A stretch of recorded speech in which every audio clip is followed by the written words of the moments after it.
World War I began on July 28, 1914, when Austria-Hungary declared war on Serbia. This seemingly small conflict between two countries spread very fast throughout Europe. Soon, Germany, Russia, Great Britain, and France were all drawn into the war, largely because they were involved in treaties that obligated them to defend certain other nations. Western and Eastern fronts quickly opened along the borders of Germany and Austria-Hungary. Before the war was over, the United States entered the war. Finally, on November 11, 1918, the Allies won the war, and after this the great three countries signed the Treaty of Versailles to bring peace, have new rules between the countries for peace, but also to get revenge on Germany.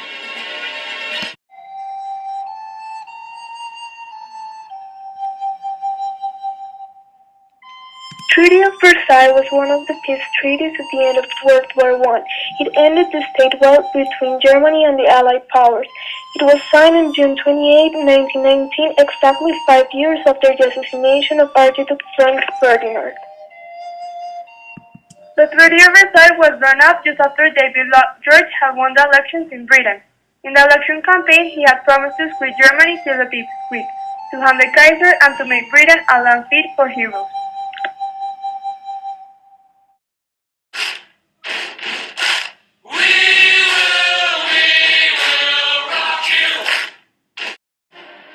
David Lloyd George was Great Britain's Prime Minister.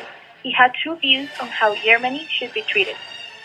On one hand, his public image was simple. He was a politician, and politicians needed the support of the public to succeed in elections. If he had come across as being soft on Germany, he would have been stiffly voted out of the office. However, in private, Lloyd George was also very concerned with the rise of communism in Russia, and he feared that it might threat to Western Europe. After the war had finished, Lloyd George believed that the spread of communism posed a far greater threat to the world than a defeated Germany. He also felt that Germany should be treated in such a way that left her as a barrier to resist the expected spread of communism. However, it would have been political suicide to have gone public with these views. George Clemenceau of France had one very simple belief. Germany should be brought to its knees so that it could never start a war again.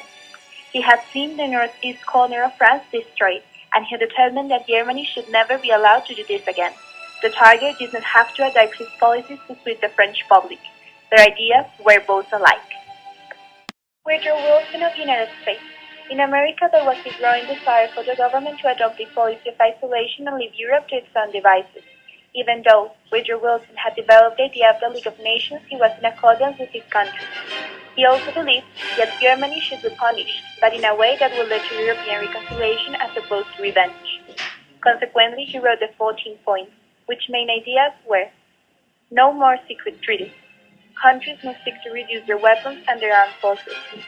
National self-determination should allow people of the same nationality to govern themselves, and one nationality should not have the power to govern another. All countries should belong to the League of Nations.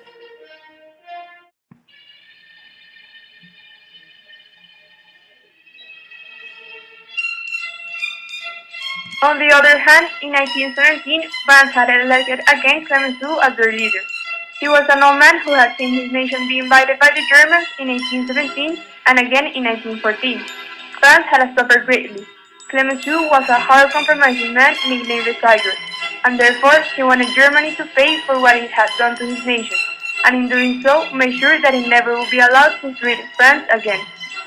Hence the Treaty of Versailles blamed Germany for the war. The main purpose of the war gift clause was to lend some kind of justification to the reparations. Germany became a republic after the war. It was in a bad state. People were short of food and jobs. There were riots in the street as different political groups fought for power. In 1921, the Allies decided that Germany must pay them $6,600 million in damages, known as the reparations. The German army was a major concern for the Allies after the war, especially France. The German army was reduced much more than its number before the war. The Treaty of Versailles agreed that the German army had to be reduced to 100,000 men. Conscription was banned. Soldiers had to be volunteers. Germany wasn't allowed any armored vehicles, submarines, or airplanes. The Navy could only build 6 battleships. Finally, the most important agreement was that the Rhineland had to become a demilitarized zone from the German army. This was because it was a border with France, and France saw this as a threat to their sovereignty. Germany's colonies overseas were taken away by the Allies.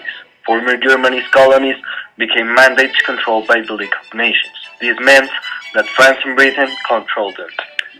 Two of the most important colonies taken away from Germany were German Southwest Africa, which was given to South Africa, and German East Africa, which was controlled by Britain. Something else was the dealing of the German European territories.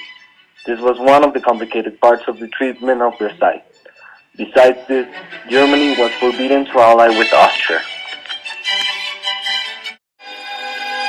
After the Treaty of Versailles, Germany had paid debts to France. In 1921, Germany had paid the amount of £50 million, but in 1922, due to economic problems, Germany couldn't pay any of the money. The German government went to negotiate with the Allies, but France ran out of patience. So in January 1923, the French and Belgian troops invaded Rouen, legally in the Treaty of Versailles. It was the most industrial zone in Germany. They decided to take what it was theirs in goods. The German government asked their workers to riot to stop French from taking their goods. As a reaction, many workers were killed by the invader. Saar and Danzig were originally part of Germany, but they were left under the control of the League of Nations, who determined Danzig a free city and gave Saar's coal fields to France for 15 years.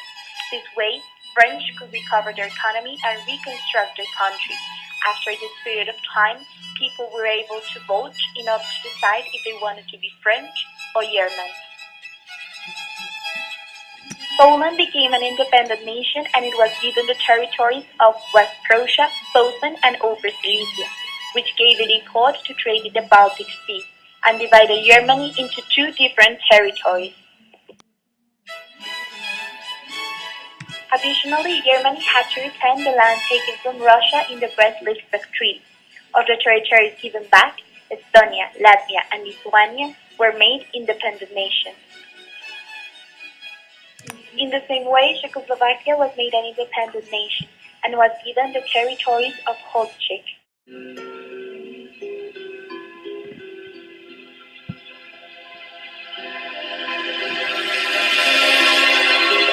Hyperinflation came after the Roman invasion. Germans thought it was a viable solution to print out money to pay all of the debt. As soon as people started having lots of money around the country, prices rose really fast, making the value of the Deutschmark everywhere more insignificant. People that had money saved in banks eventually lost all of their money, because if they had in 1921 enough money to buy a large house, in 1923 they couldn't even afford to buy a loaf of bread.